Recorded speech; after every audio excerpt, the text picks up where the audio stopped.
Assalamualaikum warahmatullahi wabarakatuh. Dengan menyebut nama Allah, yang Maha Pemurah, Maha Penyayang, dan salam sejahtera untuk kalian semua. Alhamdulillah kita bertemu kembali di saluran ini. Semoga solawat dan salam selalu tercurahkan kepada Nabi besar kita Nabi Muhammad SAW, dan semoga Allah melimpahkan keberkahan atasnya. Mari kita mulai dengan memohon petunjuk dan berkah dari Allah. Semoga saudara-saudari selalu diberi kesehatan, rezeki yang cukup, dosa-dosa diampuni, dan umur yang panjang. Amin ya robbal alamin. Sahabat beriman yang dirahmati Allah, betapa sering kita merenung mengenai sulitnya hidup, terasa jauhnya rezeki, dan datangnya kesulitan yang silih berganti. Seakan-akan kehidupan ini enggan bersahabat dengan kita. Sementara kita melihat orang lain, rezekinya mengalir lancar, hidupnya penuh kebahagiaan.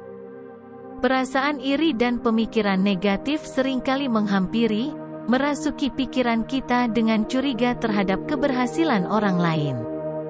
Mungkin mereka mencapai rezeki melalui jalur yang tidak benar, seperti hasil korupsi, tindakan penipuan, atau bahkan bersekutu dengan jin pesugihan, dan berbagai dugaan buruk lainnya. Mari kita bersama-sama memadamkan api iri dan memantulkan cahaya introspeksi ke dalam diri masing-masing. Mungkinkah kesulitan hidup dan sulitnya rezeki yang kita rasakan adalah akibat dari tindakan dan pilihan kita sendiri? Allah Subhanahu wa Ta'ala senantiasa membuka pintu kemudahan bagi hambanya, tetapi mengapa rezeki terkadang terasa sulit mengalir? Pertanyaan tersebut membawa kita pada sebuah refleksi yang mendalam. Mari kita telaah bersama 8 faktor yang mungkin menjadi penyebabnya dengan lebih rinci dan jelas. Pertama, terperangkap dalam kemusyrikan atau berbuat syirik, bahkan dalam hati. Hal tersebut dapat merugikan kita sebagai seorang muslim. Kita perlu memahami bahwa rezeki adalah anugerah langsung dari Allah, dan fokus pada rasa syukur hanya kepadanya. Menjauhi syirik bukan hanya tentang tindakan fisik, tetapi juga membersihkan hati dan pikiran dari asumsi yang tidak benar. Mari kita tinggalkan segala bentuk penyekutuan Allah, baik yang tampak atau tersembunyi dalam hati, agar lebih mendekatkan diri kepada Allah, Sang Pemberi rezeki, dan meraih kebahagiaan yang hakiki. Kedua, mari kita introspeksi tentang kualitas sholat kita, seberapa tulus dan lengkapkah kita menjalankan ibadah ini? Mulailah dengan melengkapi sholat menjadi 5 waktu, dan jangan biarkan penundaan menjadi penghalang, karena hal itu bisa membawa dampak buruk pada kehidupan kita. Jangan biarkan kewajiban ini terabaikan, dan mari tingkatkan kualitas ibadah kita agar lebih mendekatkan diri kepada Allah. Ketiga, mari renungkan apakah kita telah memenuhi hak fakir miskin, terutama dalam membayar zakat. Penting untuk menyisihkan bagian yang menjadi hak mereka dari penghasilan kita. Memberikan dengan tulus dan rendah hati merupakan tindakan yang Allah cintai.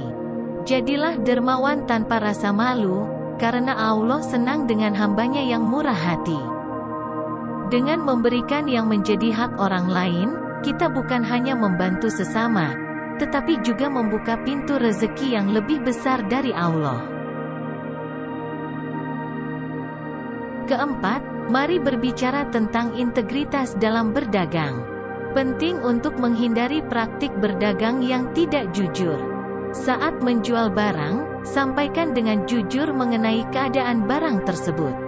Kesuksesan jangka pendek yang didapatkan melalui tindakan tidak jujur bisa berujung pada kerugian dalam jangka panjang. Jangan biarkan keuntungan sesaat mengorbankan kepercayaan dan reputasi kita. Seiring waktu, kejujuran dalam berdagang akan membawa berkah dan keberlanjutan yang lebih besar. Mari pilih jalan yang benar dan jujur dalam setiap transaksi kita. Kelima, marilah kita memberikan perhatian khusus terhadap interaksi dalam keluarga. Penting untuk tidak menyia-nyiakan atau menyakiti pasangan serta anak-anak kita. Ketika ada masalah, ajaklah untuk berdiskusi bersama, carilah solusi secara kolaboratif, dan jangan lupa berdoa kepada Allah agar diberikan petunjuk yang terbaik. Kita harus menghargai setiap anggota keluarga sebagai mitra dalam mengatasi kesulitan dan merayakan kebahagiaan bersama.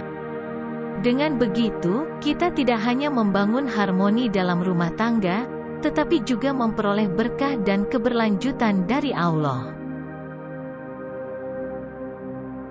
Keenam, mari bicarakan tentang kejujuran. Terkadang, berbohong mungkin dianggap sebagai jalan untuk kebaikan, namun perlu diingat bahwa kebaikan yang dimaksud adalah kebaikan bagi semua. Jika tindakan berbohong malah merugikan orang lain, itu bisa membuat kita jauh dari rahmat dan rezeki Allah. Kejujuran adalah pangkal keadilan dan kunci keberkahan. Dengan berbicara jujur, kita membangun fondasi yang kuat untuk kehidupan yang bermakna dan mendapatkan kepercayaan dari Allah dan sesama. Mari bersama-sama perkuat integritas diri dan hadapi setiap situasi dengan kejujuran, sehingga kita dapat meraih berkah dan rahmat darinya. Ketujuh, mari membahas tanggung jawab saat berada dalam posisi berkuasa, seperti jabatan penting atau kepemimpinan keluarga. Penting untuk menghindari perilaku yang sewenang-wenang. Janganlah kita menyalahgunakan kewenangan demi kepentingan pribadi, karena tindakan tersebut bisa merugikan diri sendiri dan keluarga. Sebagai pemimpin, kita harus bertanggung jawab dalam pengambilan keputusan, memastikan keadilan, dan tidak terjebak dalam ambisi yang merugikan. Dengan berlaku adil dan bijaksana, kita tidak hanya membangun keharmonisan dalam kepemimpinan, tetapi juga memperoleh keberkahan dari Allah. Dan yang terakhir, mari bahas sifat pelit dalam bersedekah. Hindarilah membuat kesulitan bagi diri sendiri dengan menahan diri untuk memberikan hak fakir miskin. Ingatlah, memberi adalah investasi kebaikan yang akan mendatangkan berkah dari Allah. Jangan biarkan sifat pelit menghalangi aliran rezeki yang sebenarnya bisa lebih melimpah. Setiap kebaikan yang kita lakukan akan menjadi amal jariah, memberikan dampak positif tidak hanya bagi mereka yang menerima, tetapi juga bagi diri kita sendiri. Jadi, sahabat beriman, itulah 8 hal yang mungkin menjadi penyebab rezeki sulit datang. Mari hindari dan tinggalkan kebiasaan-kebiasaan tersebut. Mulailah menanamkan kebaikan untuk menuai kebaikan yang lebih besar. Terima kasih telah mendengarkan, semoga pesan ini bermanfaat bagi kita semua. Wassalamualaikum warahmatullahi wabarakatuh.